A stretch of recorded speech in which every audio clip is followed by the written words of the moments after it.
Dobar dan, dobrodošli na moj YouTube kanal ALFRED 1000. Ti praviš razliku, svaki subscribe znači.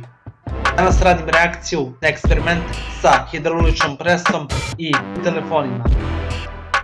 Hajde da vidimo šta će se desiti. Let's go. Ovako će hejteri budu prečmeljeni. Hejteri će biti počišćeni. Wow, telefoni brzo se lome. Eto, vidjeli ste šta se desilo s telefonima. Vjerovatno koriste starije telefone koji su neispravni. Zašto bi ljudi koristili novije telefone za ovaj eksperiment? Kad bi koristili za eksperiment novije telefone, to bi bilo glupo, ne bi imalo smisla. Ukoliko vam se dopada ovaj video snimak, ostavite lajkić, šerić, subić. Ne bojte se, neće vam ispasti zubić. A do sljedećeg videa, čao!